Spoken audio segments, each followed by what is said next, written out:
Assalamualaikum warahmatullahi wabarakatuh. Kali ini kelompok kami akan mempresentasikan pembuktian logika dasar matematika. Kelompok kami merupakan kelompok 5 yang anggotanya terdiri dari: pertama, Fatmawati Laili Monika dengan NIM 1262042111026. 2. Fitri Nur Haryani dengan NIM 1262042111027. 3. Deo Nur Rahmadani dengan NIM 1262042121106. Dan yang keempat, Fani Audilia Via Yuwanita dengan NIM 1262042131182. Bukti langsung. Bukti langsung merupakan pembuktian yang berawal dari premis pada teorema kemudian menghasilkan sebuah kesimpulan. Untuk teoremanya adalah jika P maka Q.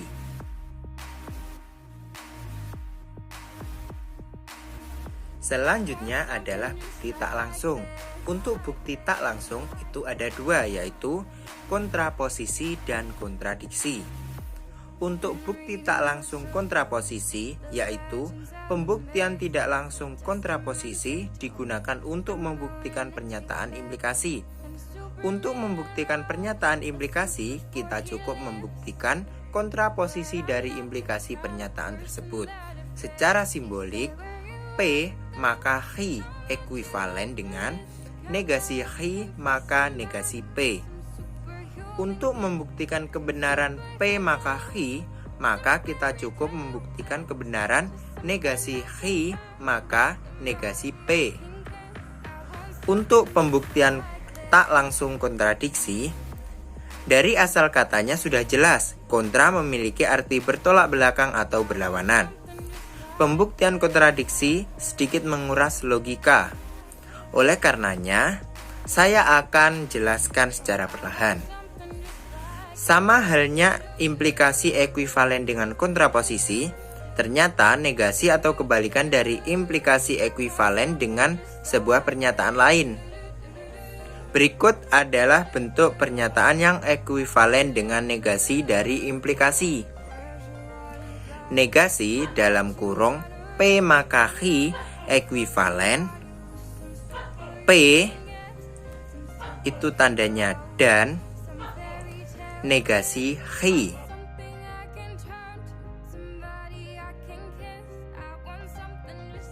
Bukti kosong. Pembuktian kosong di sini itu membuktikan dengan implikasi jika P maka Q.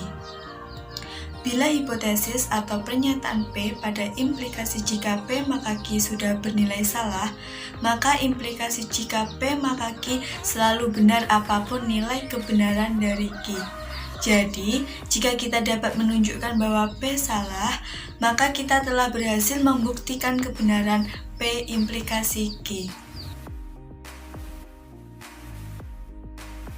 Bukti trivial. Pembuktian trivial di sini juga membuktikan dengan P implikasi Q. Bila pada implikasi P maka Q dapat ditunjukkan bahwa Q bernilai benar, maka implikasi ini selalu bernilai benar apapun nilai kebenaran dari Q. Jadi, jika kita dapat menunjukkan bahwa Q benar, maka kita telah berhasil membuktikan kebenaran P implikasi Q.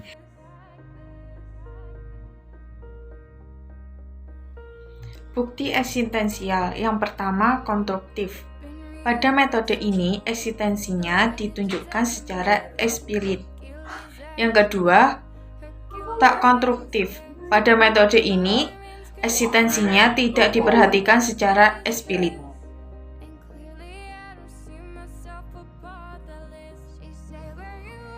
Bukti ketunggalan.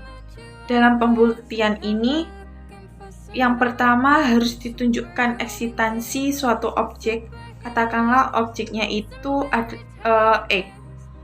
Ada dua pendekatan yang dapat ditempuh untuk membuktikan bahwa X hanya satu-satunya objek yang memenuhi. Misal diambil objek sembarang, katakan Y, maka ditunjukkan Y sama dengan X. Atau misalkan objek sembarang yang diambil lainnya dengan Y tidak sama dengan Y, ditunjukkan adanya suatu kontradiksi. Cara ini tidak lain menggunakan metode kontradiksi seperti yang sudah dibahas sebelumnya. Selanjutnya, pecah kasus. Pecah kasus merupakan metode dengan membagi kasus untuk diselesaikan secara terbagi-bagi. Teorema pecah kasus. Kita akan menyelidiki ekspresi 1 ditambah dalam kurung negatif 1 pangkat n dalam kurung 2n dikurang 1 untuk n bilangan bulat. Ujikan dengan beberapa nilai n. Lihat tabel di bawah ini. Perhatikan semua yang ada di tabel adalah kelipatan 4. Konjektur untuk n bilangan bulat 1 ditambah dalam kurung negatif 1 pangkat n dalam kurung 2n dikurang 1 adalah kelipatan 4. Kita membuktikannya dengan membagi dua kasus ini. Konjektur untuk n bilangan bulat 1 ditambah dalam kurung negatif 1 pangkat n dalam kurung 2n dikurang 1 adalah kelipatan 4.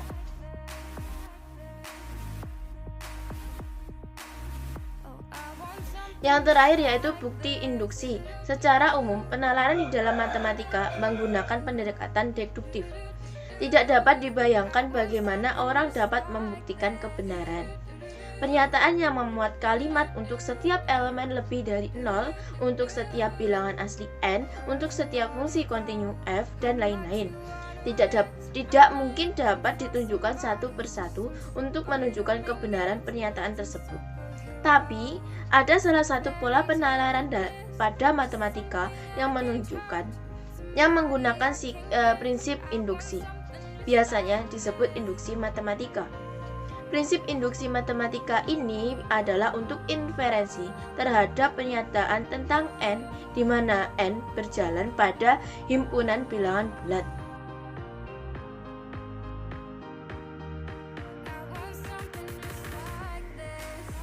Sekian presentasi dari kelompok kami. Mohon maaf bila ada kesalahan. Terima kasih telah melihat video sampai akhir. Wassalamualaikum warahmatullahi wabarakatuh.